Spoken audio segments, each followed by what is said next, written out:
तो अभी मैं आपको कराऊंगा सीडीपी के प्रश्न, जहां से डायरेक्ट आपको क्वेश्चन देखने के लिए मिलेंगे। तो थोड़ा सा ध्यान से देखिएगा, स्पेशली जिनका दिसंबर से पहले है, क्योंकि अभी जो है संभावना है कि जो क्वेश्चन पेपर आएगा वो नॉर्मल आएगा। ठीक है, ध्यान रखना है। जैसे जैसे आगे बढ़ेंगे शिफ्ट थोड़ा सा हार्ड होता जाएगा, ध्यान रखना है। तो देखिए, सबसे पहला टॉपिक जो हमने आज का लिया है वो है हमारा मोटर कौशल। मोटर कौशल से आपका एक क्वेश्चन रहेगा, ध्यान रखना।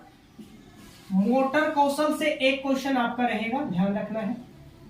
ठीक है, सूक्ष्म गति कौशल और स्थूल गति कौशल, ध्यान रखना है। यहां से एक क्वेश्चन आएगा।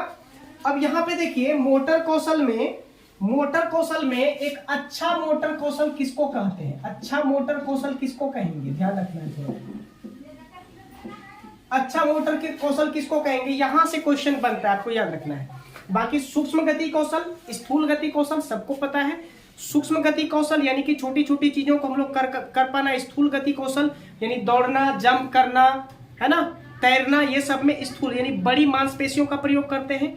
और छोटी मांसपेशियों का प्रयोग लिखने में, अगर लोटा पकड़ेंगे तो छोटी मांसपेशी का प्रयोग होगा। पेंटिंग, है ना, सिलाई, ये सब में छोटी मांसपेशियों का प्रयोग करते हैं। ये तो आपको पता होगा। क्वेश्चन आएगा अच्छा मोटर कौशल में क्या शामिल होता है, आपको ध्यान रखना है। इसमें आपका होगा केंद्रीय तंत्रिका तंत्र, केंद्रीय तंत्रिका तंत्र, और उसके बाद क्या है? उसके बाद क्या है? मांसपेशियों का विकास। मांसपेशियों का विकास आपको याद रखना है। ठीक है, ये अगर अच्छा है, ये अच्छी तरीके से हुआ है, ठीक है, तो दोनों चीज अगर आपके पास है तो ये एक अच्छा मोटर कौशल होगा। आपकी केंद्रीय तंत्रिका तंत्र यानी न्यूरॉन्स आपके, और उसके बाद एक मांसपेशियों का विकास सही से हुआ होना चाहिए। ये अच्छा मोटर कौशल पहला नंबर आपको याद रखना है। दूसरा नंबर जो हमने लिया हुआ है, जो आपके लिए जरूरी है, वो क्वेश्चन बार बार रिपीट होता है, ध्यान है। ठीक है, तो वो क्वेश्चन क्या है? स्क्रिबलिंग।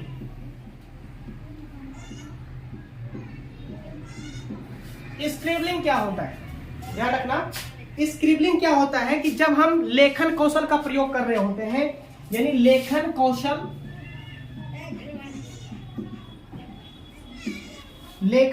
के लिए आंखों के साथ हाथों का समन्वय। लेखन कौशल के समय आंखों के साथ हाथों का समन्वय जो होता है उसको कहते हैं हम लोग स्क्रिबलिंग, याद रखना है। यानी कि कोई बच्चा लिखते समय आंख और हाथ का समन्वय ठीक से कर पा रहा है या नहीं। अगर ठीक से कर रहा है तो उसकी राइटिंग भी अच्छी होगी, शुद्धता भी बनी रहेगी और गति भी होगी राइटिंग में, ध्यान रखना है। ये होता है हमारा स्क्रिबलिंग, समन्वय एक प्रकार का। तीसरा टॉपिक जो हमने चुना हुआ है, जो काफी ज्यादा इंपॉर्टेंट है, ठीक है, आगामी सीटेट एग्जाम के लिए आप इसको इग्नोर नहीं कर सकते हो। यहां से सीधे क्वेश्चन आपको देखने के लिए मिल जाएंगे। ठीक है, बिल्कुल इसको इग्नोर मत करना। वो है समाजीकरण की द्वितीयक संस्था, याद रखना आपको।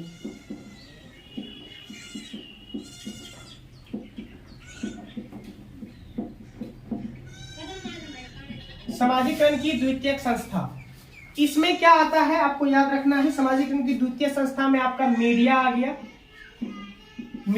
विद्यालय आ गया। ठीक है, ये सब जो है समाजीकरण की द्वितीयक संस्था, जैसे फिल्म हो गया, विज्ञापन हो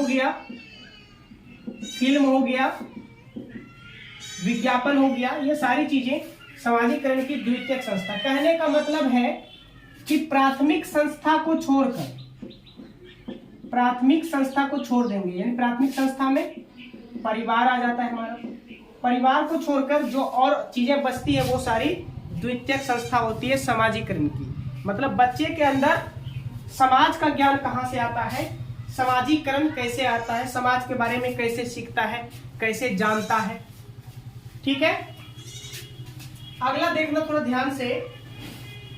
अगला जो टॉपिक हमने आपके लिए चुना हुआ है,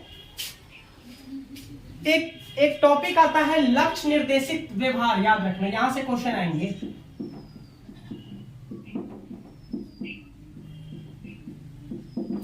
लक्ष्य निर्देशित व्यवहार, ये क्या होता है, थोड़ा ध्यान देना है। लक्ष्य निर्देशित व्यवहार क्या होगा? पूर्व संक्रियात्मक अवस्था में जो क्षमता आती है उसको कहते हैं लक्ष्य निर्देशित व्यवहार। ठीक है, याद रखना। ये जो है लक्ष्य निर्देशित व्यवहार कब आती है? पूर्व संक्रियात्मक अवस्था में।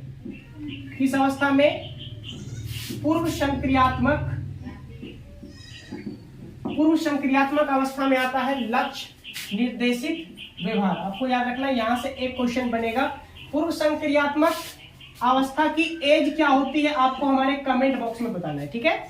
अभी तक तो इतना आपको पता होगा क्योंकि सीडीपी की तैयारी पूरी हो चुकी है आपकी। आप अब बस एग्जाम में जाएंगे, परफॉर्मेंस अपना देंगे। तो पूर्व संक्रियात्मक अवस्था की जो उम्र होती है उस उम्र को हमारे कमेंट बॉक्स में लिखिए, ठीक है।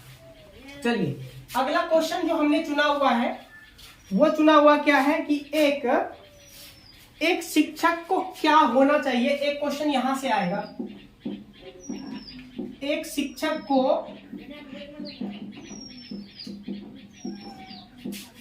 क्या होना चाहिए, एक शिक्षक को क्या होना चाहिए, थोड़ा सा ध्यान देना। एक शिक्षक को क्या होना चाहिए, एक शिक्षक को गतिशील और लचीला होना चाहिए।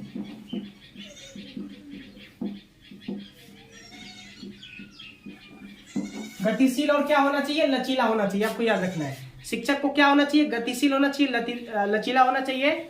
और शिक्षक क्या होते हैं, सहयोगकर्ता होते हैं, मार्गदर्शक होते हैं। यहां से भी कई बार क्वेश्चन पूछा जाता है, ठीक है। एक शिक्षक क्या होते हैं, गतिशील, लचीला, सहयोगकर्ता, मार्गदर्शक। यहां से भी क्वेश्चन कई बार पूछे जा चुके हैं, आपके लिए इंपॉर्टेंट है। अगला जो क्वेश्चन हमने चुना है, ध्यान देना। देखिए बच्चों के विकास को सुगम बनाने वाले जो कारक है वे कौन कौन से हैं, आपको याद रखना है। दो चीजें आपकी आएंगी यहां पर, एक आएगा सांस्कृतिक उपकरण, एक आएगा आपका सांस्कृतिक उपकरण, और दूसरा आएगा सामाजिक संपर्क। दूसरा क्या आएगा, सामाजिक संपर्क।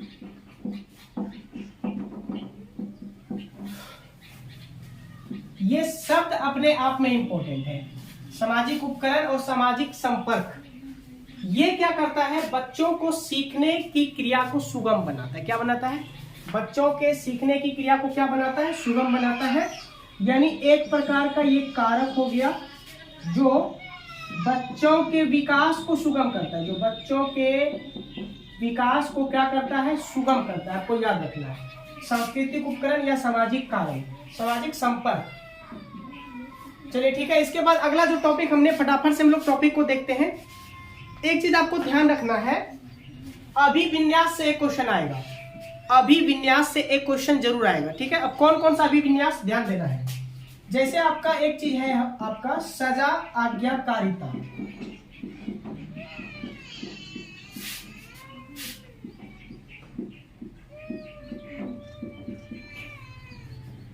सजा आज्ञाकारिता अभिविन्यास, सजा आज्ञाकारिता अभिविन्यास। यहां से एक क्वेश्चन आपका जरूर रहेगा, ध्यान देना, ठीक है। अब ये कौन कौन से हैं, बच्चे जो हैं, बच्चे केवल डर या आज्ञा के कारण आपकी कोई बात मानेंगे। यदि बच्चे के अंदर डर थोड़ा सा दीजिए तो वो कोई सामान आपको लेके देंगे, या सिर्फ इसलिए कि आप उसके पिताजी हैं या तो फिर आप उसके बड़े भाई हैं इसलिए वो आपकी बात को मान रहे हैं, इसको कहते हैं डर या आज्ञा अभिविन्यास, ठीक है। डर या आज्ञा अभिविन्यास, ठीक है, इसके अंतर्गत ये आ गया। इसके बाद अगला जो 8 नंबर है, इसी अभिविन्यास में से एक क्वेश्चन आपका इंपॉर्टेंट आ जाता है, वो है सामाजिक अनुबंध अभिविन्यास। यहां से क्वेश्चन आपका आएगा, सामाजिक अनुबंध।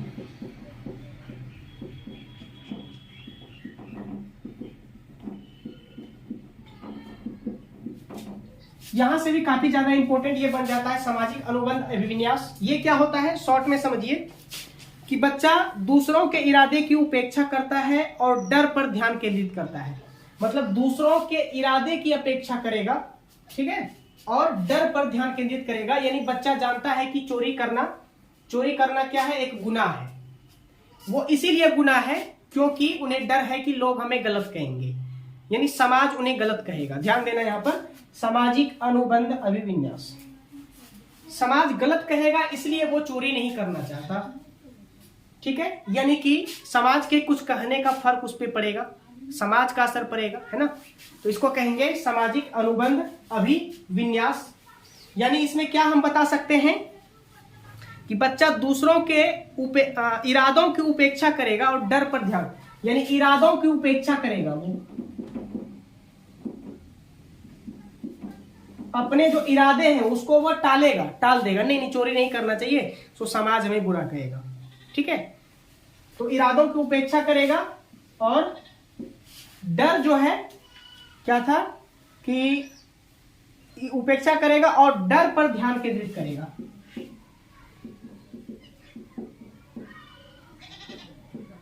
डर पर ध्यान केंद्रित करेगा, याद रखना।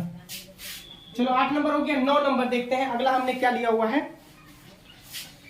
हार्वर्ड गार्डनर की बुद्धि से आपका क्वेश्चन पूछेगा, याद रखना। ठीक है, हार्वर्ड गार्डनर की बुद्धि से एक क्वेश्चन आपका जरूर रहेगा। मैं इसको मिटा देता हूं अभी थोड़ी देर के लिए। हार्वर्ड गार्डनर की बुद्धि से एक क्वेश्चन रहेगा। देखिए, आज की क्लास अगर आप कर लेते हैं तो यहां से मैं गारंटी के साथ कह रहा हूं कि कम से कम 10 प्रश्न तो जरूर आएंगे। यहां से ध्यान देना है आपको। हूबहू अगर नहीं भी आए तो अलग बात है, लेकिन 10 प्रश्न यहां से जरूर बनेंगे। भाषा परिवर्तन हो सकता है, भाषा आपका चेंज हो सकता है, लेकिन प्रश्न तो यहां से बनेंगे, याद रखना। ठीक है, हार्वर्ड गार्डनर की बुद्धि आपको याद रखना है। हार्वर्ड गार्डनर, बुद्धि का सिद्धांत किसने दिया?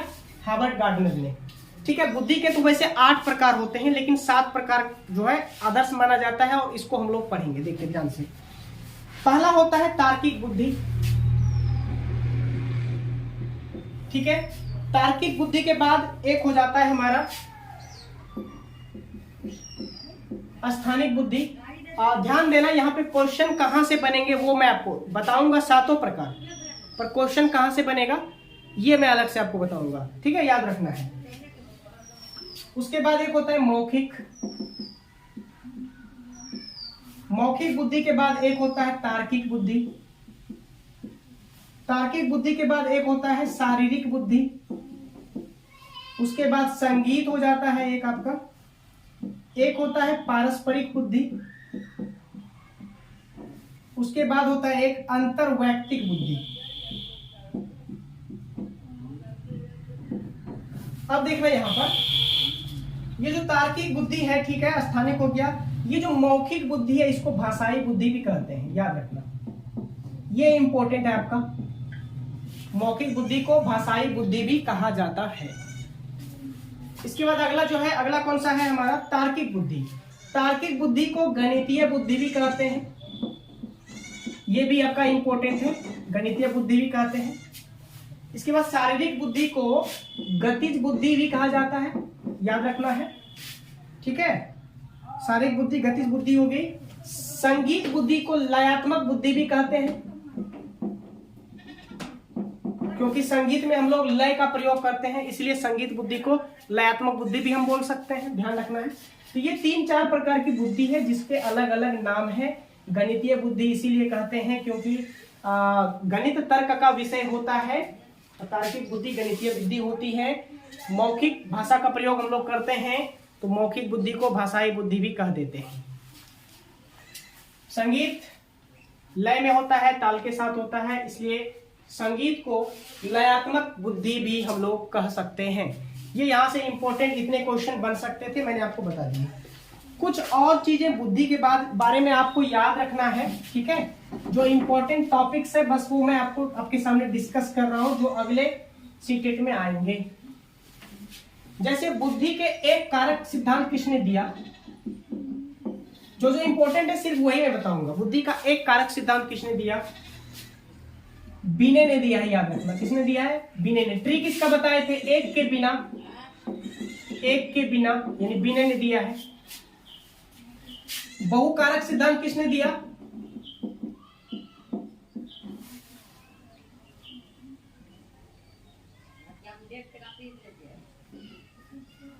ठीक है, बहुकारक बुद्धि, एक मिनट जरा ध्यान दीजिएगा। तो बहुकारक सिद्धांत किसने दिया? बहुकारक सिद्धांत दिया है थॉर्नडाइक ने। इसका ट्रिक बताया था हमने कि कारी बहु डायन है। कारी बहु क्या है? डायन है, याद रखना।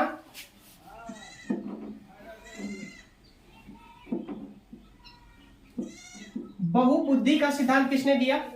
बहुबुद्धि, यानी कि इसमें मैंने आपको बताया था बहुबुद्धि यानी बहुकारक सिद्धांत याद रखना है। एक कारक हो गया, एक आपका है बहुबुद्धि सिद्धांत। तो ये सिद्धांत दिया है हार्वर्ड गार्डनर ने, याद रखना है आपको। इसका ट्रिक क्या बताया था मैंने? क्या बताया था कि बहु क्या हो गई? बहु गार्डन गार्डन हो गई, याद रखना है। उसके बाद एक है द्विकारक सिद्धांत। द्विकारक किसने दिया? ये स्पीयरमैन ने दिया है, स्पीयरमैन ने दिया। इसका क्या बताए थे? दो मैन, आपको याद रखना है, दो मैन, दो मतलब द्वि, मैन मतलब मैन, स्पीयरमैन। यहां से क्वेश्चन आपके, एक क्वेश्चन आपके जरूर फंसेंगे, ठीक है, ध्यान रखना है इसको। चलो अगले टॉपिक पर आते हैं जहां से क्वेश्चन आपके आ सकते हैं और आते रहते हैं, ठीक है। हर चीज का थोड़ा थोड़ा हम लोग डिस्कशन कर लेते हैं ताकि आपके लिए ज्यादा अच्छा हो आगामी सीटेट एग्जाम के लिए, ठीक है। आगे जो हमने लिया था वो लिया था आपका समालोचनात्मक चिंतन।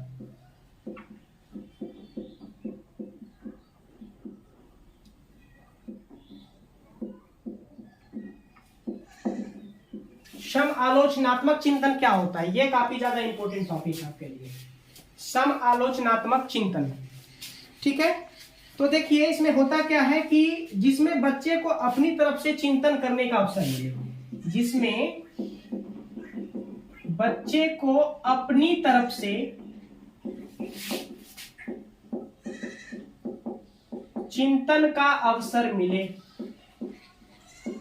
उसे कहते हैं समालोचनात्मक चिंतन।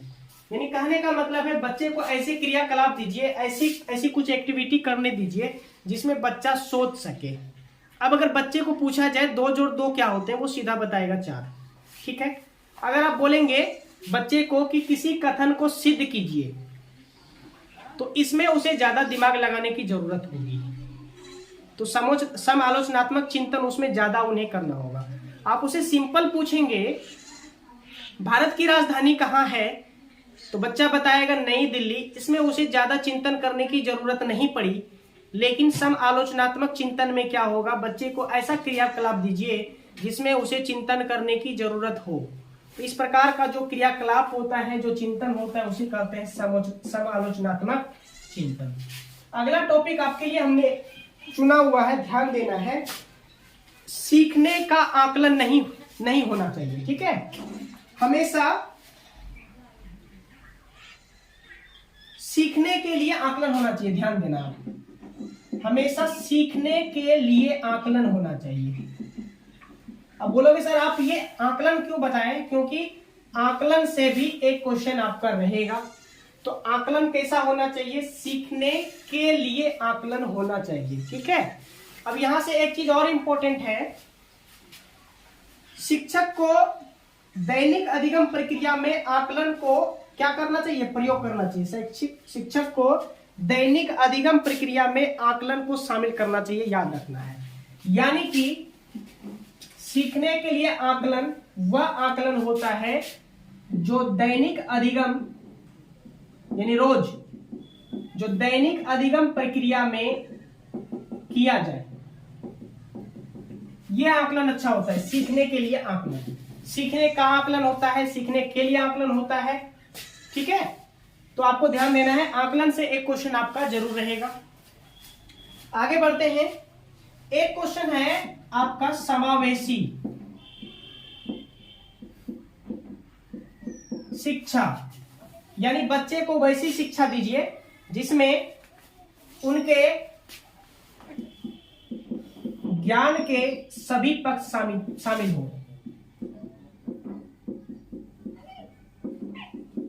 जिसमें उनके ज्ञान के सभी पक्ष, बौद्धिक, शारीरिक, मानसिक, तार्किक, सारी चीजें शामिल हो जाए, समावेश हो जाए, तो इसे कहेंगे समावेशी शिक्षा। क्या कहेंगे? समावेशी शिक्षा। काफी ज्यादा इंपॉर्टेंट है और यहीं से क्वेश्चन आएंगे ही आएंगे, ठीक है, ध्यान देना।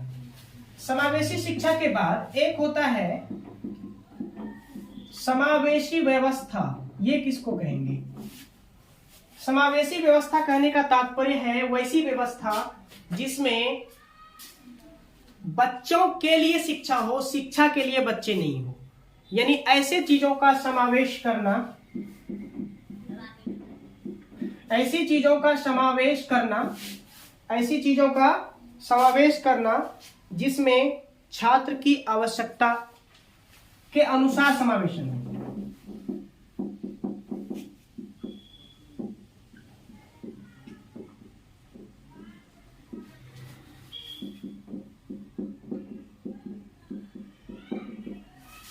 ऐसी चीजों का समावेश करना जिसमें छात्र की आवश्यकता के अनुसार क्या हो, समावेशन हो, इसको कहेंगे हम लोग समावेशी व्यवस्था। यह एक प्रकार की व्यवस्था है। विद्यालय में ऐसी व्यवस्था होनी चाहिए जिसमें छात्र की आवश्यकताओं को ध्यान में रखते हुए हम कोई क्रियाकलाप करें। क्यों? क्योंकि छात्र विद्यालय के लिए नहीं होते, बल्कि विद्यालय होते हैं छात्र के लिए।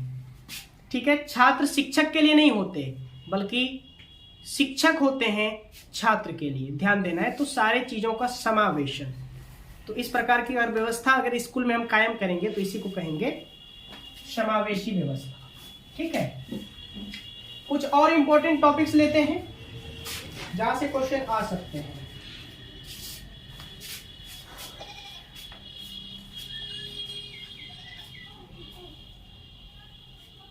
चलो ये तो बता दिए। एक क्वेश्चन आ सकता है आपका प्रतिवर्तीता। क्या आ सकता है? प्रतिवर्तीता। याद रखना है कौन सा? प्रतिवर्तीता। ध्यान देना। तो मानसिक क्रिया होती है ये विशेष करके, ये एक विशेष करके क्या होती है? मानसिक क्रिया, जिसमें बच्चा उलटना सीखता है और इस उल्टे हुए चीज को पुनः सीधा कर पाना सीखता है, यानी मूल रूप में लाना सीखता है। ठीक है, इसको कहेंगे प्रतिवर्तीता। इसको ये एक प्रकार की क्या होती है? मानसिक क्रिया होती है। आपको इसे याद रखना है। ठीक है, क्या होती है? मानसिक क्रिया होती है। आपको याद रखना है। अगला क्वेश्चन आनुवंशिकता से एक क्वेश्चन रहेगा।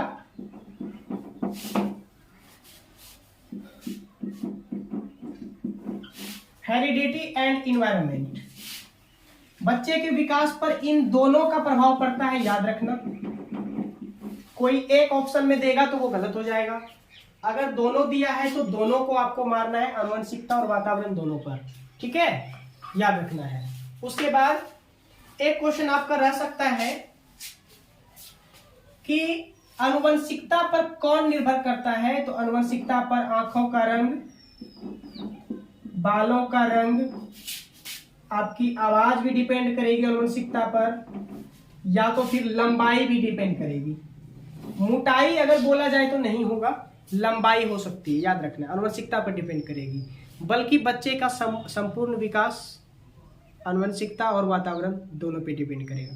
बच्चे का संपूर्ण विकास आनुवंशिकता और वातावरण दोनों पे डिपेंड करेगा। याद रखना है। ठीक है, चलो। तो आनुवंशिकता वातावरण याद आपको रह जाएगा। आनुवंशिकता और वातावरण का दोनों का जो है प्रभाव पड़ता है बच्चे के विकास पर। ठीक है, आपको क्या करना है? आपको वेन हिले का जो ज्यामितीय चिंतन है,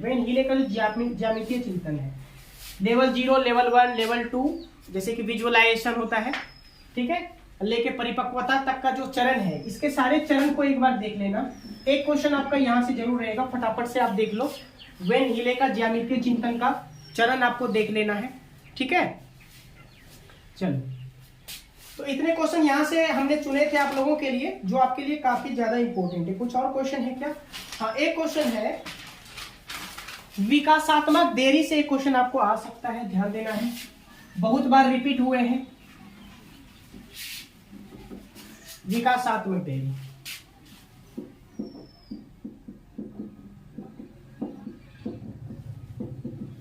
क्या होता है? चीज विकासात्मक देरी।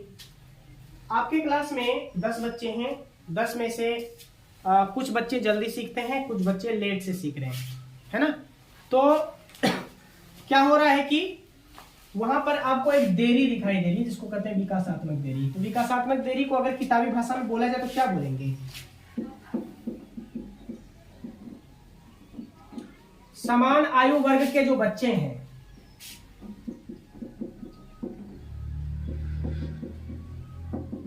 समान आयु वर्ग के जो बच्चे हैं, ठीक है, उसमें बच्चों की तुलना में विकास दर हासिल न कर पाना, बच्चों की तुलना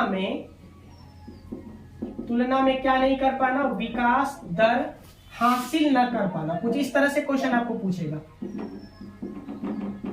यानी कि देखिए, चार बच्चे को आप पढ़ा रहे हो, 4 बच्चे में 3 बच्चे तो ठीक ठाक विकास कर रहे हैं, एक बच्चे का थोड़ा सा विकास कम है, तो इसका मतलब हुआ कि उसमें विकासात्मक कमी है। ऐसा नहीं कि बच्चा खराब है या तो फिर और कोई, ऐसा नहीं है, उसमें विकासात्मक कमी है, ठीक है।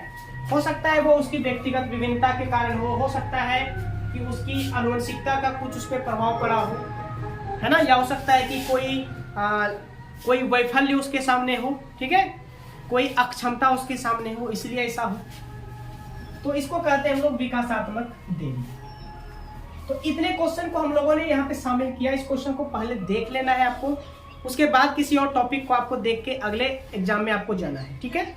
तो इसी तरह से हम डे बाय डे कुछ ना कुछ क्वेश्चन लेते आते रहेंगे आप लोगों के लिए, जो कि आगामी परीक्षा में आपको सीधे दिखाई देंगे।